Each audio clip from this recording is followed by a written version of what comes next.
Alors Fadel Barro, coordonnateur du mouvement Y en a marre. Le mouvement Y en a marre est à Paris, est en France depuis maintenant plusieurs jours pour une série de rencontres. Pouvez-vous nous expliquer assez brièvement pour quelles raisons le mouvement Y en a marre a jugé utile d'exporter son travail en Occident? Bon, d'abord, il faut préciser que c'est une initiative de l'Esprit Y en a marre de Paris qui a voulu organiser le forum des esprits Y en a marre d'Europe. Alors, en marge de ces activités qui sont déroulées à Paris, on est en train de faire un peu le tour pour visiter les autres esprits, voir comment ils fonctionnent, les motiver, les encourager sur le combat qu'ils sont en train déjà de mener. Maintenant, il est important dans ce pays, au moment où d'autres gens exportent la lutte, d'autres gens exportent le folklore, partout au niveau de la diaspora sénégalaise, qu'il y ait des voix au Sénégal qui exportent autre chose. Et nous venons avec nos idées, nous venons montrer une jeunesse bouillante, une jeunesse qui réfléchit, une jeunesse qui propose surtout, une jeunesse qui est préoccupée par le devenir de son pays, par sa démocratie, par ses institutions, et qui viennent en discuter avec les autres membres de sa communauté éparpillés un peu partout en Europe. Quelle appréciation faites-vous, quel bilan finalement faites-vous de ces premières rencontres à chaud, hein, parce qu'effectivement, ça ne date que depuis hier, mais quel bilan déjà vous en faites? Très satisfaisant. Déjà, la mobilisation à Paris a dépassé nos attentes, parce que la salle de la mairie du 20e est assez grande, assez spacieuse, et ça refusait du monde. Déjà, la mobilisation des Sénégalais à venir échanger et communier avec les yanamaristes, ça c'était remarquable. Parce que cela veut dire que le combat que nous sommes en train de mener a un écho favorable chez les populations. Nous tournons beaucoup au Sénégal, dans l'intérieur du pays. Avant juste de venir à Paris, nous avons fait 2 jours de réunion à Thiès. Nous tournons beaucoup, nous allons souvent dans les différentes localités du pays, dans les coins et recoins. Et à chaque fois, il y a cet engouement-là. Des gens pouvaient penser qu'avec la défaite d'Abdoulaye Wade, le Y en a marre était devenu sans objet. Ce n'est pas là. La réalité est en train de montrer autre chose. Nous savions toujours que ce combat-là dépassait la seule personne de Wade et la seule personne des gens qui sont dans les partis politiques et dans l'espace politique. Mais ce n'était pas forcément connu de tout le monde. Mais aujourd'hui, avec les déplacements que nous sommes en train de faire, nous rencontrons les Sénégalais qui nous encouragent à poursuivre le combat. Parce que les raisons pour lesquelles on s'est indigné un jour et on a exprimé notre yanamarisme sont toujours là. Et le combat qui reste à faire est beaucoup plus important. Et quand on constate que les Sénégalais sont prêts à écouter un tel discours et sont déterminés à poursuivre ce combat avec nous, c'est rassurant. Vous savez qu'également la diaspora sénégalaise, partout dans le monde, est agitée par un certain nombre de problèmes. Nous avons évoqué lors des conférences, la question des visas a été beaucoup évoquée pour les Sénégalais qui ont des enfants qui ont la nationalité française mais aussi sénégalaise, mais également la question des étudiants. Quelle est l'approche un peu du mouvement Y en a marre par rapport aux problèmes de cette diaspora? Oui, en fait, conformément et pour rester cohérent, surtout avec l'esprit Y en a marre, nous laissons aux yanamaristes de chaque entité, de chaque localité, de se pencher sur leurs propres problèmes et de proposer des solutions. Nous, on ne connaît pas mieux que la diaspora les problèmes de la diaspora. Mais ce qui est ressorti, en tout cas les échos qu'on a eus des différents échanges, c'est que eux, ils sont aujourd'hui préoccupés par qu'est-ce qu'ils vont devenir les enfants si on applique la réciprocité ou les Sénégalais qui ont la double nationalité, comment ils seront traités avec le système de la réciprocité en ce qui concerne les visas. Mais nous le pensons comme Kafka vous-même l'a déjà dit, que la loi doit rester la loi et qu'aux Sénégalais de s'organiser pour rester dans le contexte de la loi. Mais aux autorités d'expliquer quelle est la philosophie et l'esprit de cette loi, de cette nouvelle loi, et de faire en sorte que les gens, en tout cas, qui ça va toucher, soient préparés à la mise en application de cette loi. C'est vrai que nul n'est censé ignorer la loi et que les gens doivent aller à la recherche de l'information, mais le législateur qui a senti la nécessité, en tout cas, de légiférer en ce sens, devrait aussi faire l'effort avec les moyens mis à sa disposition pour expliciter les gens à qui cette loi est décidée. Parce que nous avons une diaspora forte qui contribue fortement, nous avons une diaspora assez représentative et que les Sénégalais ne prennent pas d'autres nationalités parce qu'ils renient leur nationalité d'origine, la nationalité sénégalaise. Souvent, pour la plupart des gens qu'on rencontre, on a compris que si un Sénégalais prend une autre nationalité, c'est plus comme un moyen, tout simplement, d'accéder soit à une ressource, soit à une information, soit à une science, mais non pas juste le fait de renier sa nationalité d'origine. Et ça, il faut le comprendre comme tel, et aménager, en tout cas, une place de discussion pour les permettre, pour qu'ils ne soient pas lésés avec cette nouvelle application qui touche aussi une partie de notre diaspora. Alors, cette diaspora-là, vous l'avez dit, elle est très forte, elle est organisée, elle a été aussi de tous les combats pour la liberté, pour la démocratie. Et elle a participé, vous le savez, au changement politique qui a eu lieu le 25 mars 2012. Et ce changement politique a fait venir donc au nouveau régime, le régime du président Macky Sall, avec une coalition de partis politiques. Et quel bilan finalement faites-vous après une année d'exercice du pouvoir par le président Macky Sall?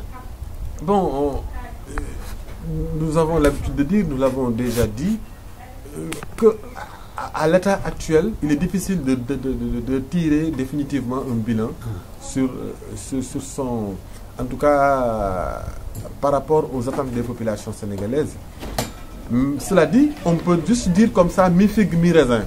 Mais en même temps, nous, en tant qu'Yanamaristes, notre posture n'est pas de se tarder sur ce qui aurait dû être fait et ce qui est fait. Mais notre posture, c'est une posture critique. Et c'est une posture, c'est un accompagnement critique vis-à-vis de ce pouvoir-là. Et aujourd'hui, qui veut aider Macky Sall doit lui dire que les Sénégalais commencent à s'inquiéter. Ils s'inquiètent parce que, jusqu'à présent, ce pouvoir-là n'arrive pas à expliquer clairement où est-ce qu'il veut en venir, où est-ce qu'il veut aller. Il n'arrive pas à le faire. Nous n'avons jamais pensé, nous n'avons jamais attendu que les choses soient réglées comme ça d'un coup de baguette magique. Mais nous étions en devoir d'attendre de ce pouvoir-là qu'il crée cette dynamique de changement. Que dans leur allure, qu'on sente la rupture par rapport à ce qui s'est fait jusque-là. Et là, ce pouvoir-là ne rassure pas. Et pour en venir aux questions qui préoccupent les Sénégalais, principalement la cherté de la vie, la demande sociale, le chômage, ces questions-là, le pouvoir actuel n'arrive pas en tout cas, non pas à trouver une réponse définitive, mais même à ébaucher en tout cas une esquisse qui devrait rassurer les Sénégalais. Et ça inquiète. Quand surtout pour nous qui sillonnons le pays, qui rencontrons les gens partout et qui prenons encore les cars rapides et les cars et les taxis, quand vous rencontrez les Sénégalais et vous discutez, ils s'inquiètent. Ils disent, ah, mais en tout cas, ils commencent à nous inquiéter. Ils commencent à avoir même des regrets. C'est dommage. C'est vraiment dommage. Des gens nous aident dans la rue, nous disent ouais mais on en est là parce que c'est vous qui avez enlevé Abdoulaye Wade. Ils oublient, c'est eux qui ont élu Macky Sall. Il ne faut pas que les gens regrettent. Macky Sall doit être interpellé par rapport à cette situation-là et comprendre que s'il échoue, on ira vers un yapir. Quelque chose qui serait peut-être incontrôlable et personne ne le souhaite parce qu'on ne veut pas que notre pays aille à l'aventure. Macky Sall devrait aider les Sénégalais à poser les bonnes questions. Qu'on reste sur les questions de préoccupation. Parce que vous avez vu dans ce pays, malheureusement, on est trop souvent sur des sujets à polémique. Des sujets à polémique du genre le sexe de celui, le genre de l'autre, ceci, cela, alors que les urgences sont ailleurs. Vraiment, les urgences sont ailleurs. Comment faire pour que le débat dans l'espace public soit des sujets de préoccupation, de développement? Regarde ce qui se passe au niveau de l'agriculture. Macky Sall, il a fait des efforts en subventionnant le prix de l'arachide. Mais en même temps, il retire la subvention sur les semences. Mais en même temps, on ne voit pas de réforme agraire, même si c'est annoncé.